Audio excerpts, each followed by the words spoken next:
Después del leopardo, Daniel nos dice: «He aquí una cuarta bestia, espantosa y terrible y en gran manera fuerte, la cual tenía unos dientes grandes de hierro, devoraba y desmenuzaba, y tenía 10 cuernos». Si conectamos la cuarta bestia con el cuarto metal de la estatua, vemos que se expresan de forma similar. Y el cuarto reino será fuerte como el hierro, y como el hierro desmenuza y rompe todas las cosas, desmenuzará y quebrantará todo. El hierro es mencionado tanto en el cuarto metal como en la cuarta bestia, la cual representa el Imperio Romano, que terminaría por fragmentarse debido a las tribus bárbaras, en 10 dedos de los pies en el caso de la estatua, o en 10 cuernos en el caso de la bestia. El gran imperio de hierro fue perdiendo sus fuerzas. La historia nos dice: poco a poco, la luz del Imperio Romano iba ofuscándose. Si en algo se caracteriza el período del Bajo Imperio, es por el clima de dificultad en el que, además de tener las fronteras endebles por las tribus germánicas, se añade la crisis política, económica, los problemas sociales con las revueltas civiles y la peste. A finales del siglo V, el Imperio Romano de Occidente había dejado de existir, en sus formas y en su sustancia. Y sobre la superficie que antes ocupaba, surgían ahora nuevas entidades político-territoriales. Se caracterizaban por ser una heterogeneidad de espacio y configuración. La historiografía moderna, adoptando una fórmula convencional, ha acordado denominar a los núcleos constituidos reinos romano-bárbaros. Unos a otros quedaban sometidos bajo un solo dominio político, en cuyo vértice había un rey bárbaro que generalmente colaboraba de algún modo con los viejos sectores dirigentes de la sociedad laica y eclesiástica romana. En el 476, Odoacro, líder de las tropas érulas, depone el último emperador romano.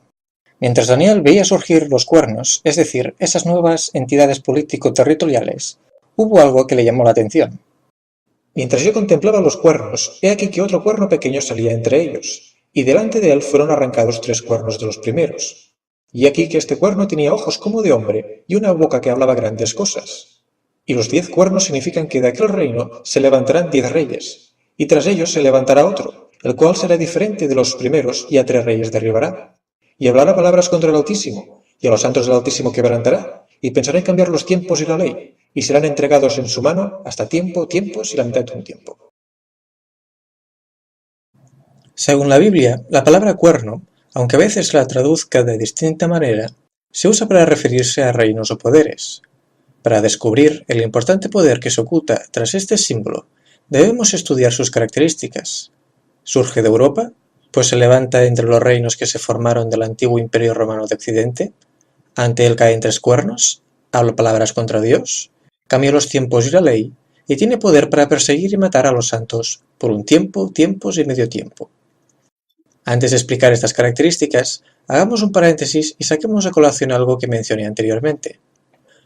Daniel 7 nos presenta la división de la cuarta bestia en 10 cuernos, y si recordamos la figura de la estatua de Daniel 2, el cuarto metal experimentó también una división en 10 dedos. Ahora bien, los dedos eran de metal, pero se introduce otro elemento, el barro, cuya esencia difiere de ellos.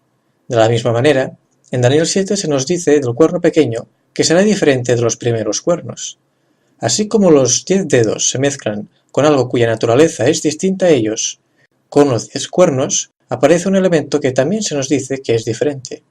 ¿Se puede conectar el barro con el cuerno pequeño? Es sugestivo el hecho que se especifique que el barro sea barro cocido del alfarero. En el capítulo 18 del libro del profeta Jeremías, Dios lo envía al alfarero para compartirle un mensaje. Palabra de Jehová que vino a Jeremías diciendo: levántate y vete a casa del alfarero, y allí te haré oír mis palabras. Y descendí a casa del alfarero, y he aquí que él trabajaba en la rueda, y la vasija de barro que él hacía se echó a perder en su mano, y volvió y la hizo otra vasija, según le pareció mejor hacerla. Entonces vino a mí palabra de Jehová diciendo: ¿no podré yo hacer de vosotros como este alfarero, oh casa de Israel? He aquí que como el barro en la mano del alfarero, así sois vosotros en mi mano, oh casa de Israel.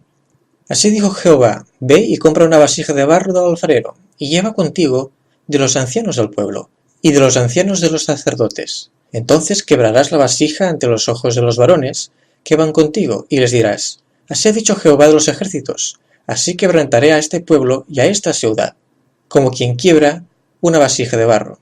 Si leemos por entero los capítulos 18 y 19, vemos que Dios compara a su pueblo, el cual es portador de la religión, con una vasija de barro que se echó a perder por su desobediencia. Jeremías compra una vasija y la rompe ante la gente para darles a entender que si no se arrepienten de sus pecados, va a caer destrucción sobre ellos. Pero si el pueblo se arrepiente, Dios puede restaurar a esa misma vasija y colmarla de bendiciones. En varios textos se describe sobre el origen del hombre creado a partir del barro. La Iglesia o pueblo de Dios está formado por toda una comunidad de creyentes, por un grupo de hombres que han sido creados del barro. Así que se puede asociar a la Iglesia con una entidad arcillosa, ya que sus miembros son de barro. En este sentido, no es casualidad que a ese poder llamado cuerno pequeño se lo humanice con rasgos humanos, pues se le da ojos y boca a diferencia de los otros cuernos. Los 10 cuernos y 10 dedos representan poderes políticos, mientras que el barro y el rostro humano del cuerno pequeño abren un nuevo campo de consideración de tipo eclesial. Un poder, el metal, el cuerno, vinculado a lo eclesiástico, el barro, la humanización del cuerno. Y es que sus actos también indican que dicho poder se mezcla o se relaciona con lo religioso. Habla palabras contra Dios, persigue y mata a los santos de Dios e intenta cambiar los tiempos y la ley de Dios. Este detalle ha sido visto por no pocos teólogos. El barro de alfarero se usa en el lenguaje bíblico para expresar la idea de creación y dependencia de Dios. Esto articula una magnitud de contenido y de relación religiosa. Ahora bien, cuando ese barro o arcilla, que constituye un factor de lazos religiosos que nos ligan con nuestro Creador, aparece mezclado con el hierro, pierde su vocación natural religiosa, desnaturalizándose. La referencia al barro cocido, por lo tanto, tiene una fuerte connotación religiosa. Tenemos buenas razones para creer que el barro cocido en la base de la estatua representa un poder diferente, de naturaleza religiosa, aunque asociado con el poder político simbolizado por el hierro. Este poder político-religioso aún debería estar vivo en la actualidad, puesto que, según el texto, sobrevivirá hasta el tiempo del fin. Terminemos aquí el paréntesis y prosigamos el tema del que estábamos hablando, las características del cuerno pequeño. Para ello considero necesario y conveniente hacer una exposición sobre el desarrollo de la Iglesia cristiana para una mejor comprensión del contexto histórico y de la profecía. A continuación, presentaremos de manera resumida el estudio de varios historiadores y teólogos sobre el cristianismo. El Estado romano fue durante algún tiempo para el cristianismo primitivo una realidad indiferente, un mundo sin futuro que se acercaba a su fin para dar lugar al reino de Dios. Ni el Estado tuvo en cuenta a aquel grupo religioso, uno entre tantos, ni el cristianismo tuvo en cuenta al Estado. Pero esa situación cambió cuando los cristianos constituyeron una parte numerosa de los ciudadanos. El cristianismo provocó por su propia manera de ser unas relaciones problemáticas para la comunidad. La opinión pública recriminaba a los cristianos el abandono de los dioses de la sociedad, con lo cual ponían en peligro el orden establecido y protector del imperio. Por otra parte, se les llamaba ateos, ya que no tenían imágenes, ni templos, ni altares.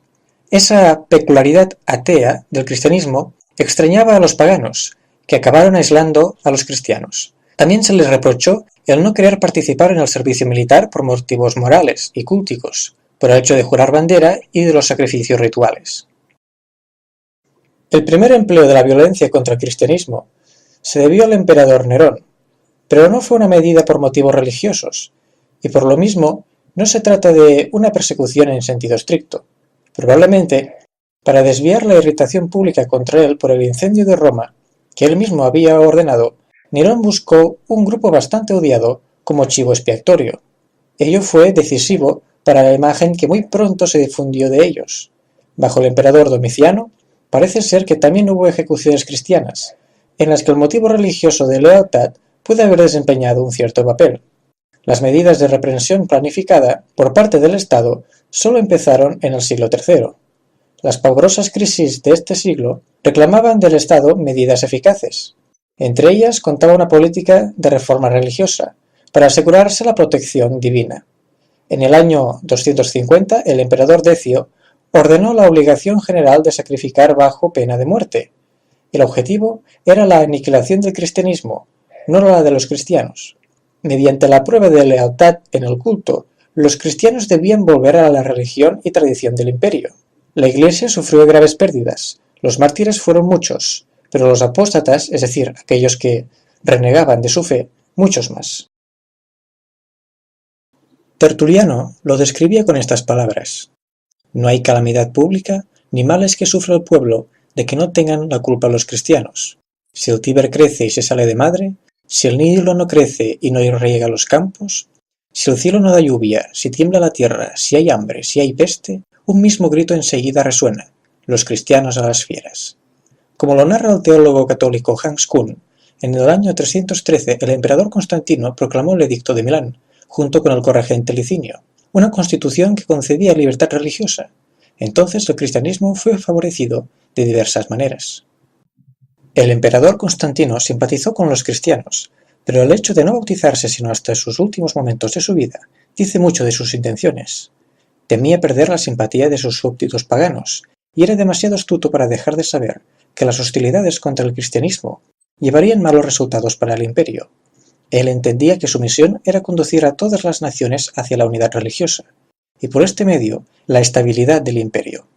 La Iglesia creció velozmente durante la segunda mitad del siglo III, y ahora, con el favor de Constantino, se expandía aún más.